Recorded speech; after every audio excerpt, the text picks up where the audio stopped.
Welcome to Sports IQ, forged by traders for traders. In this video, we're looking at creating our own strategy and we'll explore all the different options available. Once we have logged into Sports IQ, we want to go over to the strategies menu at the top of the page. We agree to with three boxes: new strategy, import strategy, and export strategy. Let's start with the import and export buttons. Once you have a strategy we are happy with and want to use, we might want to share it with a friend. But if you have a strategy you can't quite crack, you might want to ask someone to take a look at it for you. Well, rather than showing your screen, you can export your strategy. Clicking this will bring up a box, allowing us to select a strategy we've made. For this video, I'm going to select test strategy. And as you can see, this has given me a short code. This can then be copied into your clipboard and then pasted in a message or email to anyone with a Sports IQ Pro account. Let's now click on the import strategy button. We have a box again, and we can paste the code into the box and click the button to import. You will have successfully received a strategy. Alternatively, you can share the link shown, which when open will automatically import the strategy without the need to paste the code. Let's look at how we can make a strategy. Start off by clicking the new strategy button, and this will prompt you to select a name. For this video, we'll be making a second half goal strategy, so I'm going to call it SH Goals. Click Add Strategy, and now it's loaded. Next to it, we have a pencil icon. This will allow us to rename the strategy at any point, and a delete button if we want to delete one. Don't worry if you click on one of these, you'll be prompted before any changes are made. Under this section, we will find the filters. Now, every strategy must have at least one filter. We have also populated a single filter for you, which is goals, GP, average greater than 8 or equal to, and then 8. Let's go through what they all mean. Starting with the headings, we have categories, stat, applies to, min and max, and value. The category section has a drop-down list of 9 selections. We will look at the first one and then explain all the options we have for that. First though, let's open a new fixture tab to aid us. Under the stats menu, we right-click on the fixtures and select Open a New tab. The next fixture to be played will be displayed. All stats using the strategy filter relate to this page. So in the category drop-down, Goals and Goals Last 8 relates to the Goals tab on the fixtures page. The 4 timings options relate to the Timings tab. Half and Half Last 8 relates to the Half tab, and Form relates to the Form tab. By comparing all the stats in each of these tables with your strategy filters, we create a list of fixtures to possibly trade. Back to our new strategy, starting with goals. I will select goals from the drop-down list, and under stat we get another drop-down list of 11 options. The first is GP, which stands for games played. We now have to select what this applies to, the following drop-down of 6 selections. AVG is the average. In our games played selection, the average games played would be the sum of all games played this season for 2 teams and then divided by 2. Home team means just that. We're only looking for home team as a filter for the season. Away team is only looking at data from the away team for the season. H at H just stands for home at home. This simply means we are looking at data for the home, we're playing at home only, and the A at A is looking at only the data that applies to the away team when they've played away. Venue is the average of the H at H and A at A, so the average of the home team at home and the away team at away. Taking a quick look at our fixtures page, you will see these options as headings in each table.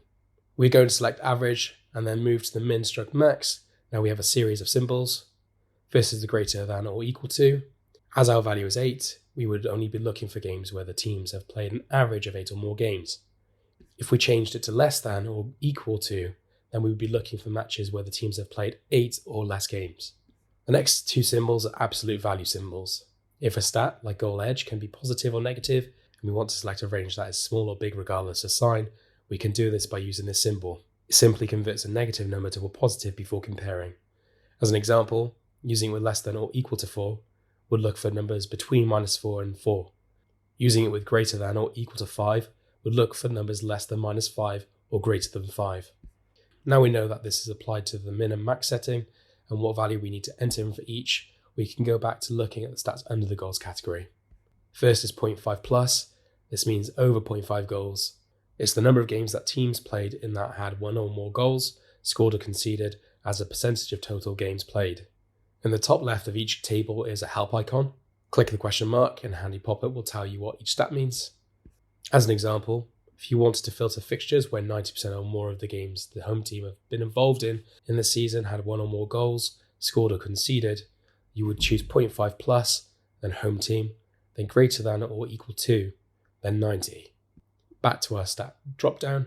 1.5 plus means 2 or more goals, 2.5 plus means 3 or more goals, etc., up to 5.5 plus.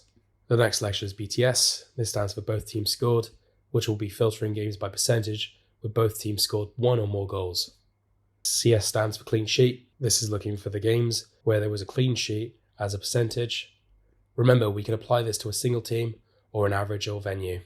FTS stands for first to score. This is the percentage of games where the team scored first. FTC is first to concede and is a percentage of total games played where the teams were the first to concede. That covers all the options in the goal category. The next category is goals last 8. This is exactly the same as the goals category, except rather than looking at all the games of the season, it only looks at the last 8 games played. You would use this option if you wanted to look at recent form. The timing category is next. Selecting timings 5 mins, we can choose between which minutes goals have been scored, 1 to 5, 6 to 10, etc. It's important to note that 40 to 45 minutes will include any added time, as well as 85 to 90 minutes. On our fixtures page, you will see the tables for different time segments. Again, click the question mark for exact definitions. For timings, we are looking at total goals scored and conceded in all matches between, for example, 10 minutes and 15 minutes inconclusive. This is as a percentage of total goals in all matches. Looking at the other categories of timings, we have 10 minutes, which will be just the same but divided into 10-minute segments. Then we have 15 minutes, and lastly 45 minutes.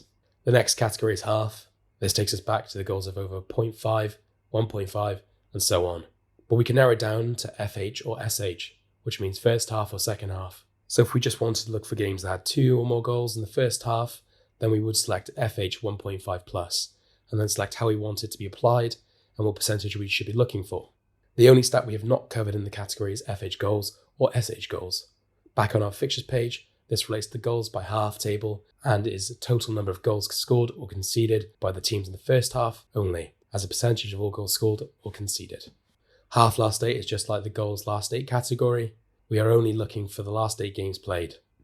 This brings us on to the last category, which is form. This has 9 stat selections we can pick from. Starting from the top, we have PPG, which stands for points per game. For example, we can select points per game and apply it to the home team and select greater than or equal to and add a value of 2. This would mean that we are filtering games where the home team have achieved 2 points or more per game on average over the season. 3 points for a win, 1 point for a draw, 0 for a loss.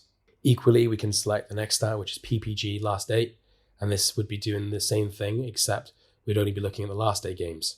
This would give us more of an indication of recent form. Our PPG last 8 is the opponent's points per game for the last 8 matches, because looking at the team's points per game is meaningless without context. This stat takes the team's last 8 games, then for each team played, then the average PPG LA of all 8 opponents is calculated. Sounds complicated, but basically a higher number indicates the team has played tougher opponents on average over the last 8 games. For example, if we had 2 teams who both had 2.5 points per game, they would look evenly matched. Checking each team's opponent's points per game, if Team A played opponents with an average points per game of 1, and Team B played opponents with an average points per game of 2.5, we can see that Team B had a tougher opposition, so it's an indication they are a stronger team. We then have PPG bias, which is points per game bias. This is the difference between points per game for the last 8 and the points per game for the opponent's last 8. On our fixtures page, you can see the bias is just a simple subtraction. Our next stat is GoalSense. This is a Sports IQ original formula that is designed to find games with an increased number of goals. This is a percentage, and you are looking for the highest number possible if your strategy is to find goals. Our next stat is ST, which stands for standard deviation. There is a lot of maths behind this number, but to keep it simple, this works out the average goals scored by a team and then how often and how far from this average they normally are. If a team scores 1 goal a game, every single game, the average would be 1, and the ST is 0 because they never deviate from the average. When selecting SD, the closer it is to 0, the more consistent and predictable the scores are. Now the next stat is average goals, which is part of the standard deviation we just looked at. Use this to select the amount of average goals you want, and the ST to select the variance from the average you're willing to accept.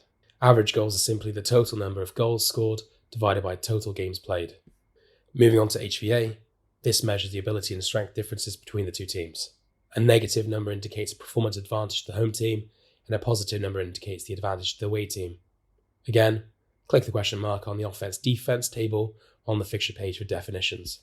Now we've looked at all the different options, let's use them to build our second half goal strategy. We need to make sure we have enough data to build a working strategy, so we need the teams to have played enough games. We'll do this by setting a minimum number of games played. We already have this as the default. If you wanted to set it up, you would select goals under this category dropdown, then under the stat dropdown, we will select GP for games played. This then needs to apply to both teams as an average, and we want it to be equal to or greater than 8. Next, click the new filter button. We're going to select half under the category dropdown, as we want goals in the second half. Next, choose sh.5 plus for 1 or more goals in the second half. We are only going to apply this to the average, and we want the value to be greater than or equal to 80%. We want to filter games where second half goals are highly probable. We're going to add another filter, and again we will use the half category and sh.5 plus. But this time we'll apply it to venue. Using greater than or equal to 80 means we want a high probability of a second half goal when the home team has played at home and the away team at away. Venue is the average of these two. By the way, if you want to remove one particular filter from a strategy, just click the bin icon on the right. We are then going to click Save Filters. That's it. We've created a strategy. After saving, a list of available fixtures will appear at the bottom. We can then do more research if we wish, by clicking the green graph icon, which will open a fixture stats page we looked at earlier. If you wish to trade one of those games on Betfair, you can click the Betfair icon, which will open in a new tab, the Betfair League for that fixture. For example, with this strategy, you might want to lay the halftime correct score or back the next over's mark at halftime. Click in the plus icon in the Add Trade column, or record the fixture to your profit and loss page, which is accessible through the user icon at the top right of every page. If you're only interested in certain leagues, you can click the Choose Leagues line, which will expand all the leagues available. Select or deselect any league you want, or choose your favourite leagues from the drop-down. These favourites can be edited in the Settings menu under the user icon. Don't forget to save when you change your leagues. Finally, if you want to keep your fixtures list, you can export them by clicking CSV or Excel button. In our next video, we look at backtesting our new strategy. Thanks for watching. Remember to like and subscribe for more videos, and leave us a comment on videos you'd like to see us make.